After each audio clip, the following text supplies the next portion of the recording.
Hey everyone, welcome back to the channel. In today's video, I'm going to show you how to add multiple currencies in Shopify. So first of all, just open up the Shopify and then go to online store here and go to your themes.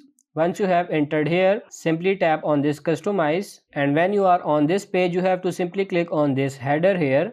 Click on that. Once you have entered here, scroll down until you see enable currency selector.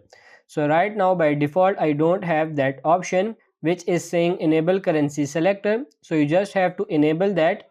So once you have done that, just go back and now go to settings in the bottom left corner. In settings you have to click on this markets under the gift card and go for this add a market on the top right corner.